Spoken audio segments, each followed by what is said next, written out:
pada di titik nadir itu di tahun 2007, 2008. Saya mau give up. 2007-2008 berarti udah 10 tahun ya? Ya.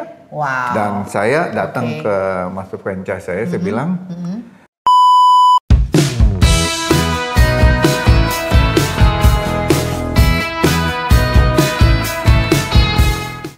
Halo sahabat Rose, balik lagi di Property Talk bersama Rose Latukonsina. Kali ini kita bener-bener happy banget karena kedatangan seseorang yang luar biasa yang katanya tuh udah puluhan tahun dan saat ini beliau adalah seorang ketua DPD Arebi DKI Jakarta. Perkenalkan, welcome to Property Talk Bapak Clement Francis. Semangat pagi. Sukses ya. Sukses selalu, luar biasa bener hari ini menjadi tamu kehormatan dari Dr. Rose. Yes, thank you banget Pak Clement. Ini luar biasa banget di tengah kesibukannya berkenan untuk kita ngobrol-ngobrol.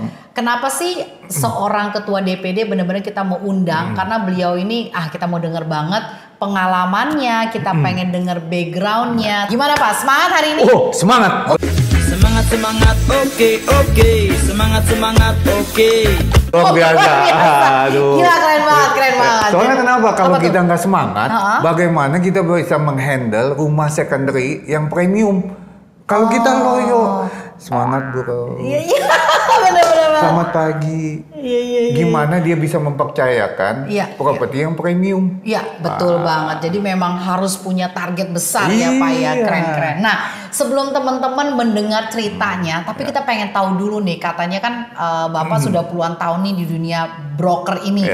Pengen tahu dong backgroundnya dulu tuh Bapak itu apa gitu loh. Apa udah marketing gitu kan? Silakan Pak Clement. Jadi kalau misalnya dibilang backgroundnya apa, semua orang itu berhak untuk sukses. Oke. Nah, tergantung daripada sudut pandang daripada kita, Bu Rose. Jadi kalau boleh dibilang, saya menyelesaikan sekolah saya di tahun 97. 97. Iya, S1 saya marketing karena subjeknya adalah yang paling mudah. Yang gampang lulusnya. Gampang lulusnya dan gampang banyak punya teman banyak. Betul. Oke. Oh, jadi Bapak tuh backgroundnya marketing di 97. Terus sempat kerja dulu atau langsung di broker? Kalau boleh dibilang 97 itu saya kembali ke Indonesia dari Australia. Oh, dari luar negeri. Oke. Dan boleh kita lihat di tahun 97 kalau kita flashback bahwa 97 itu kan Indonesia mengalami satu kondisi ekonomi krisis yang luar biasa kan. Banget. Ya, 97 masuk ke 98. Betul. Iya kan? Saya ingat sekali semua bisnis, semua pekerjaan itu semuanya ada jalannya. Oke. Jadi saya waktu selesai sekolah dengan idealisnya waktu itu bahwa kalau kerja di perbankan itu usahanya bagus, ibaratnya jenjangnya bagus. Apalagi saya sebagai marketing, sekolah marketing S1-nya dan satu-satunya bank yang saya tuju waktu itu untuk di awal untuk mengajukan aplikasi lamaran itu adalah Citibank. Oke, wah itu udah worldwide ya. Yes, betul. Dimana kita mau belajar sesuatu dari idealis satu. Beneran berarti. Iya. Oke. Jadi saya masuk dan ya di tahun 97 lamaran kita dipanggil dan pada saat itu interview apakah Bapak siap untuk menjadi telemarketing? Oh, telemarketing. Telemarketing ya via phone itu kan? Yang telepon dan udah gitu salary-nya dengan 500.000 per bulan. 500.000 per bulan. Jadi ada beberapa teman saya yang masuk. Nah, dengan berjalannya waktu saya tahu-tahu calon mertua saya itu ketemu dengan salah satu master franchise yang mau masuk waktu itu di Indonesia. Oke. Jadi dia bilang, "Man, ini ada prospek bisnis, apakah kamu mau nih?" Walaupun calon mertua saya tidak tahu bahwa saya lagi mengajukan lamaran ke perusahaan bank ini. Betul. Jadi saya coba ketemu dan singkat cerita waktu itu saya coba kontak teman-teman saya di Australia. Saya bilang yang masih belum balik, apakah kita bisa berkolaborasi, bisa menjadi satu partner? Teman-teman saya boleh. Dan itulah awal daripada saya memulai bisnis broker itu. Luar biasa. Berarti dari tahun 979. Berarti nggak sempat kerja di telemarketing ya? Enggak. Oke. Berarti langsung terjun ke industri broker ini ya? Yes, betul. Wow, that's amazing. Itu udah 20 tahun, hampir 27 ya Pak ya? 27 tahun. 27 tahun di dunia industri broker properti ya. Tidak pernah move jadi developer atau apa, benar-benar literally broker, dan sekarang beliau adalah seorang ketua DPD AREBI DKI Jakarta. 2 periode ya. Mau 3 periode? Canda-canda. Oke, so itu kan ada kesempatan, ada momentum masuk ke dunia broker ya. Nah, dari sekian banyak saya yakin Bapak sudah menangani nggak cuma project tapi secondary ya. Bagaimana Bapak melihat primary dan secondary dulu deh? Kalau sebagai broker nih yang udah lama, Bapak melihat prospek primary dan secondary itu in real life nih, teman-teman yang pengen jadi broker properti seperti apa sih Pak? Oke, mungkin sebelumnya gini, kita harus lewatin proses dulu. Bahwa di tahun 97, kalau boleh dibilang, itu adalah bisnis dan pekerjaan baru saya sebagai broker. Jadi kalau saya lihat di Australia, itu semuanya marketing itu tertata. Dan tahu apa yang tugas dan kewajibannya dia. Pada saat dia memasarkan properti. Dan di situ ada market price, jelas gitu. Customer-nya siapa, itu jelas. Oh, berarti open ya, information-nya ya. Tetapi begitu masuk di Indonesia, saya masuk dengan bawa satu idealis marketing yang melihat bahwa dari sana mau dibawa ke sini gitu. Itu tahun berapa? 97. Tahun 97 udah begitu ya? Ternyata luar biasa. Seperti masuk hutan rimba. Helikopter. Yang tidak tahu arah tujuannya. Nggak tahu arah tujuannya mau kemana ini. Ngapain aja, walaupun dibimbing oleh master franchise pun juga. Kita masih bingung bagaimana. Akhirnya apa? Kita mempunyai sikap bahwa ya kita harus jalanin. Kita harus jalanin apapun juga kan. Ya di tahun 97 ekonomi yang terpuruk, yang dolar sempat masuk sampai 16.000 dalam waktu sekejap, 16.000 sampai 20.000. Dan kondisi ekonomi yang ini bagaimana bisa salah satu presiden kita juga dijatuhkan di tahun itu. Kayak apa tuh chaosnya ya? Itu kan ekonomi bagaimana berbicara properti. Jadi kalau boleh dibilang, kalau di awal saya dengan idealisnya saya harus sukses dan saya harus jalanin dengan kacamata kuda bahwa dunia broker, dan kebetulan kantor saya itu di Jakarta Selatan dan saya tinggal domisili saya di Jakarta Utara. Untuk masuk ke Jakarta Selatan saya tidak familiar, tetapi saya percaya bahwa dengan semangat punya tujuan bahwa saya harus berhasil, dalam setiap hari saya keliling Jakarta Selatan itu daerah Kemang, canvassing Kemang, Cipete. Walaupun saya bilang ini adalah pekerjaan yang baru saya lakukan dan daerah baru. Betul. Dan apalagi backgroundnya Bapak melihat sebenarnya kalau di Australia itu teratur. Jadi punya mindset, oh I'm gonna make this job nih kayak gini nih di Indonesia, ternyata di 97 lagi ya. Dan waktu itu dunia broker belum banyak gitu. Maklar kali ya dibilangnya kali ya. Benar, calo. Beda dengan saat ini. Bisnisnya kita, profesinya kita sekarang ini jauh lebih dihargain oleh si konsumen. Kalau dulu siapa kamu? Oh, maklar, oh calo. Nah, jadi saya jalanin step by step. Saya bersama istri saya waktu itu jalanin dan masuk ke dalam satu daerah yang baru untuk membangun bisnis yang baru. Tapi satu hal saya melihat bahwa semuanya itu, segala sesuatu itu di dalam kehidupan setiap orang itu seperti sudah diatur. Kenapa? Kalau saya masuk di daerah domisili utara saya, mungkin simple, gampang, karena saya udah menguasai. Betul. Tetapi ternyata masuk di daerah selatan itu mempunyai satu segmen yang baru, yang dimana harganya tinggi, betul, harganya premium, betul, komisinya pun juga tinggi. Beda kelasnya gitu. Betul. Dan udah gitu, karena begitulah ya, Pak ya. Kalau saya di selatan, Inggris saya kepake. Kenapa? Pada saat 97 itu banyak perusahaan oil company di Simatupang, Ampera itu menyewa rumah, yang dimana dia sewa rumah itu US dollar. I see. Gitu. Semua udah ada yang ngatur. Semuanya kayak saya bilang bukan karena kemauannya saya, tetapi saya percaya pada saat kita mempunyai satu motivasi yang positif, itu dia.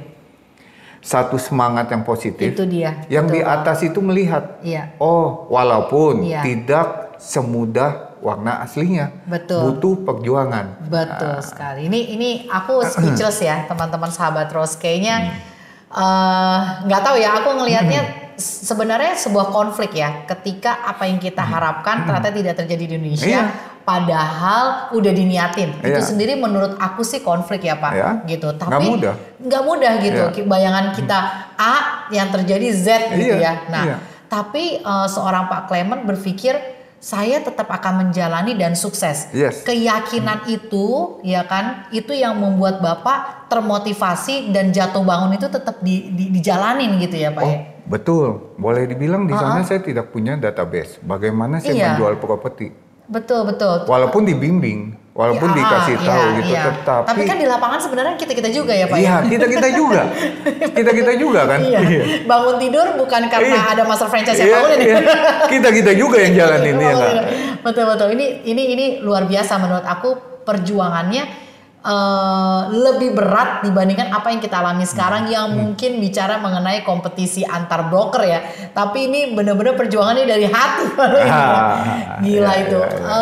Nah, waktu Bapak di selatan ya, apa yang Bapak rasa tetap yakin, I'm gonna make this happen? Ya kan, kadang-kadang gini Pak, kalau saya lihat broker aja yang sekarang mungkin perjuangannya tidak sehebat Bapak, setahun atau 6 bulan tuh kadang-kadang mereka kayaknya aku nggak cocok nih di sini gitu. Tapi Bapak mindsetnya berbeda, apa yang didapat di Indonesia berbeda, masuk ke fokus area yang bukan penguasaan area yang hari-hari gitu ya. Tapi you still have the guts gitu ya, nyalinya gitu. Itu apa yang memotivasi atau bagaimana itu? Supaya kita bisa share sama sahabat Rose nih. Saya berpikir adalah sebelum saya masuk ke dalam satu daerah atau membangun satu bisnis, saya harus kuasain dulu lapangan itu. Kuasain lapangan itu, saya harus tahu single demi single jalan apa aja, ownernya siapa. Kalau perlu saya harus door knocking. Saya lakukan door knocking jalan kaki. Saya lakukan door knocking jalan kaki. Kenapa? Karena kalau kita mengetahui situasi dan kondisi, yang dimana boleh dibilang di bisnis broker di tahun 97 itu marketing datang apa gimana, kalau kita tidak tahu apa-apa, ya bosnya aja nggak tahu apa-apa, bagaimana gue bisa respect? Bagaimana gue bisa di-lead sama dia? Ini kan sesuatu yang nature, bahwa bos lu cuma punya duit aja, investor aja, lu nggak bisa apa-apa dan lu tidak tahu apa-apa, ya kan? Saya harus tahu dan saya harus kasih contoh. Bukannya saya coba bersaing dengan marketing saya, saya harus memberikan contoh bahwa saya bisa, kenapa kamu tidak bisa? Betul. Dan itu memotivasi marketing juga kan. Gini loh caranya, melakukan mentor, ngelit ya Pak ya. Oke. Nah, udah masuk jadi broker, sudah melakukan ini juga bukan perjalanan yang singkat ya. Pernah nggak sih ada titik di mana I'm done gitu ya? Itu ada nggak sih? Dan but you still here gitu ya? Dengan kantor baru lagi, Macy ini sebenarnya kantor baru. Jadi begini, boros. Yes. Kalau semua segala sesuatu ya, kalau dibilang tidak ada kata mau patah semangat, putus asa, itu bohong di dalam kehidupan ini. Oke, dengerin tuh. Saya cuma tahu bahwa sekolah kehidupan, semakin kita menghadapi kerasnya hidup ini, tantangan hidup ini, sebenarnya itu menjadi satu solusi hidup kita lebih maju lagi. Luar biasa, itu statement loh. Dari yang udah menjalani 27 tahun dan terbukti achieve, sekarang sudah menjadi lead, luar biasa. Dan kalau boleh dibilang, pada di titik nadir itu di tahun 2007, 2008, saya mau give up. 2007-2008 berarti udah 10 tahun ya? Ya. Wow. Dan saya datang ke master franchise saya bilang, Pak, saya tidak perpanjang di 2008. Saya mau coba usaha baru. Oke. Karena you give up with this industry. Saya berpikir gini, dengan kacamatanya saya, kembali lagi, dengan kacamatanya saya, ternyata setiap orang itu udah ada jalannya. Tanpa saya melihat yang di atas. Ya Tuhan kita, ya Tuhan yang benar-benar luar biasa gitu. Saya tidak bisa melihat waktu itu. Jadi saya bilang, saya cuma begini, capek, lelah gitu. Jadi setelah saya putuskan, 10 tahun ya? Setelah 10 tahun saya capek. Saya bilang, saya mau coba change the business. Oke. Dan saya bilang dengan sebagai teman, sahabat waktu itu masa franchise saya mungkin saya nggak perpanjang lagi, tapi kantor tetap ada, saya bilang.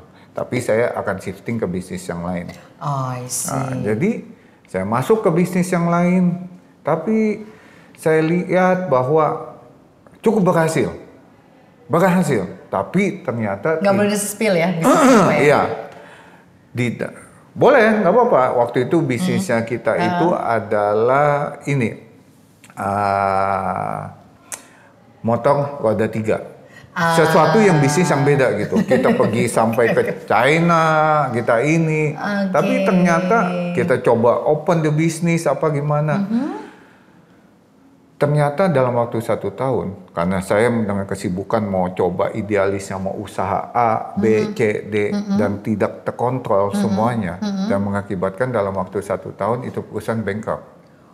Wow, yang si roda tiga. Iya. Padahal udah ke China, udah research and development lah ya. Dan itu boleh dibilang itu bisnis yang menguntungkan waktu itu. Tapi ternyata karena tidak dikontrol, ya kita sama orang internal kita.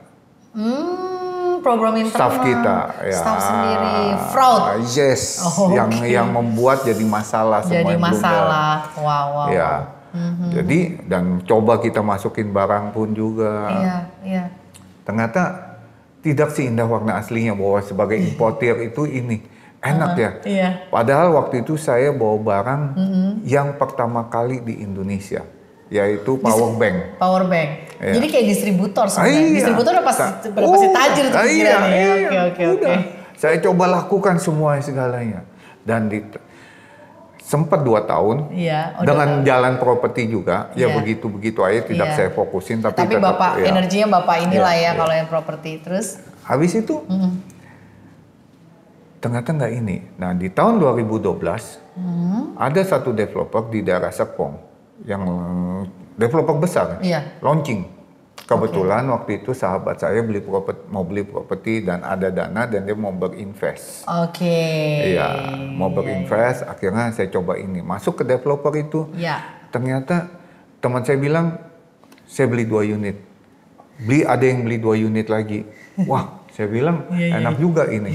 Akhirnya dari situ berbuah bagus. Saya di tahun 2012 itu masuk ke developer ini di daerah baru ini yang lagi berkembang. Kita tahu semua nih kayaknya. Kita jualannya luar biasa. Wow. Kita jualannya luar biasa waktu itu. Kita jualannya luar biasa. Boleh dibilang saya sempat waktu itu di tahun 2014 jadi 13 top dong. Top number 1. My God.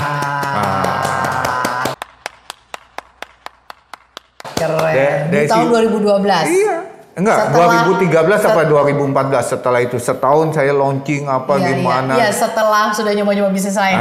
Setelah jatuh bangun ya coba bisnis lain ternyata saya balik lagi. Ternyata passion saya ini di broker, di properti. Akhirnya di 2012, 13, 14 saya masuk. Dan udah gitu saya masuk ke asosiasi. Saya coba belajar. Asosiasi Arabi nih ya Pak? Iya, Asosiasi Arabi 2014 itu sebagai pengurus. Ternyata di situ saya bisa dapat masukan. Ternyata bahwa di dalam bisnis ini, kalau kita menjalankan bisnis sendiri, itu tidak mudah. Dengan kalau kita ketemu dengan sesama profesi kita. Oh, dalam komunitas yang sama. Dalam komunitas yang sama. Jadi network yang visionnya sudah sama. Di mana di situ banyak lintas brand. Ternyata pergumulan tantangan itu nggak beda jauh dengan apa yang saya alamin. Because you're not alone. Kata Michael Jackson ya. Jadi saya jalanin. Oh, itu yang menjadi satu semangat baru buat saya untuk bangkit. Itu dia Arabi gunanya ya teman-teman ya. Wow, luar biasa. Jadi masuk. Jualan kita bagus, kenceng, saya balik lagi dengan nama brand yang baru saya waktu itu. Oke, saya tahu juga. Dengan nama keren banget. So pernah juga seorang Pak Clement keluar dari bisnis properti dan kembali lagi dan ternyata terbukti bahwa properti ini menjadi passion dan menguntungkan. Sebenarnya begitu kan? Betul. Business is about money actually gitu. Jadi mana yang kira-kira you can do it well dan itu menjadi cuan ya Pak. Betul. Luar biasa. Nah, Bapak melihat apalagi sekarang sudah jadi ketua DPD Arabi ya. Bapak melihat perkembangannya ini luar biasa. Actually Bapak bisa bikin buku sebenarnya ini ya, kalau menurut saya. Enggak, ini menarik loh. Saya juga sebagai anak buah Bapak di Arabi DKI gitu ya. I don't know you start this business from like Australia and then terus di Indonesia gitu ya. Dan itu Bapak bisa benar-benar tuangkan bahwa tantangan itu seperti apa dan artinya kita bisa melihat sebenarnya di negara maju itu gimana ya. Ini menarik. Saya jadinya juga mau kongres juga dulu nih sama Bapak Ketua kita ini. Kemarin tuh beliau adalah seorang ketua bidang di sponsorship summit. Wah, mendatangkan 1.000 orang dan cuan. I know it's cuan ya kan. Jadi nah ini orang sponsorshipnya ya kan. Keren banget. So jadi aku mau kongres dulu sama Bapak. Tapi yang menarik dari itu semua yang aku pengen tahu adalah kenapa seorang Pak Clement ya yang luntang-lantung segala macam gitu masuk ke dalam dunia broker udah oke, tapi apa kabarnya dengan sertifikasi? Nih karena aku nggak tahu ya. Aku lihat ini seorang Pak Clement yang sudah melihat Australia like 20 years ago ya. Bapak melihat rapinya dunia marketing yang di sini mungkin kita masih sebut makelar tapi mungkin sekarang udah lebih rapi. Terus bagaimana Bapak melihat sertifikasi? Kenapa aku masuk ke situ? Karena kemarin kita kan summit ini certified or unqualified ya. Saya mungkin sedikit aja mengenai peraturan pemerintah perdagangan mengenai perusahaan properti. Memang dikatakan satu perusahaan itu minimal 2 orang yang tersertifikasi. Tapi kalau Bapak lihat di Australia itu seperti apa? Apakah hanya 2 orang? Kita kan harus mencontoh dengan sesuatu yang sudah besar ya Pak. Dan yang kedua yang aku pengen tanya, apa yang Bapak lihat mengenai pentingnya sertifikasi atau gimana sih menurut Pak Clement nih? Oke. Sebenarnya kalau di Australia itu semua agent wajib certified. Wow. Dan setiap tahun dia harus perpanjang license-nya. Kalau tidak dia perpanjang license-nya, dia tidak bisa menjadi broker. Dan udah gitu, untuk memiliki kantor pun juga, dia harus mengambil diploma kelasnya. Dan dia harus magang juga di satu kantor. Kantor lain untuk membuka kantor. Oh, jadi dia dapat ilmunya nggak cuma teori tapi praktek ya? Iya, betul. Iya, karena gini, kalau di sana itu sudah ada aturan yang jelas. Di mana you mau jadi broker, you harus certified dan punya license. You mau punya kantor, harus punya sekolah, ikut sekolah dulu dan ikut magang dulu. Supaya apa? Apa yang mereka lakukan itu tidak salah. On the right track gitu. Iya kan? Karena itu adalah menjadi satu nilai positif pada saat kita ketemu konsumen. Nilai positif. Ya, nah di Indonesia kalau saya bilang bahwa dengan certified dengan 2 orang aja itu belum cukup. Betul. Harus semuanya. Harus semuanya. Kenapa? Karena supaya apa? Konsumen yang mempercayakan propertinya kepada kita, mereka berhak untuk mendapatkan servis yang terbaik. Exactly. Kalau di sini berpikir adalah, nah ini udah jauh nih dari tahun 97 masuk ke 2003, ini perubahan. Ini sangat perubahan. Perubahan ini antara calo, makelar, sekarang property agent yang certified. Oh, kita adalah salah satu asosiasi yang cukup dipercaya oleh institusi finance, pemerintah, developer untuk membantu pemasaran di properti. Dan kita ini adalah sebagai partner. Nah, alangkah misalnya kalau ada agent yang tidak bersertified, udah gitu bukan anggota AREBI, dia ketemu konsumen. Udah gitu, kalau kita tidak dididik, mempunyai satu etika yang benar, mempunyai nilai yang benar, semuanya ini kan uang. Iya, betul. Semuanya pengen cepat. Pengen cepat gitu. Tetapi ternyata untuk menjadi marketing yang handal itu butuh proses. Tidak bisa namanya instan. Kalau Anda instan, membalikan telapak tangan. Apa yang kalian dapat saat ini instan, kalian akan lebih cepat lupanya. Isi-misiko. Iya. Ya seperti kayak makan Indomie, Anda udah berbulan-bulan tidak pernah makan Indomie, tinggal masak cuma 10 menit jadi makan, wah enak benar ya. Tapi udah gitu, lupa. Ya kan, tetapi kalau kita lewati proses, kita punya certified, jelas, kita belajar dan ketemu dengan teman-teman yang seprofesi, itu membuat satu ilmu tambahan. Oh, kita sepakat dan kita sepaham. Yang dimana saat ini dengan ketemu Ibu Ros, dengan beberapa teman-teman pun juga kita sepaham dan sepakat kita mau memajukan industri broker ini. Betul sekali. Gitu. Apalagi kalau saya lihat menyangkut Undang-Undang Perlindungan Konsumen Nomor 8 Tahun 99 itu juga sebenarnya konsumen itu memiliki hak dan pelaku usaha memiliki kewajiban untuk memberikan informasi yang benar ya Pak ya. Betul. Dan itu kita bisa turunkan ya dengan tersertifikasi si pelaku usaha itu ya Pak. Gitu. Menurut Bapak apa yang membuat belum mewajibkan seluruh pelaku usaha broker properti ini tersertified menurut pandangan Pak Clement nih?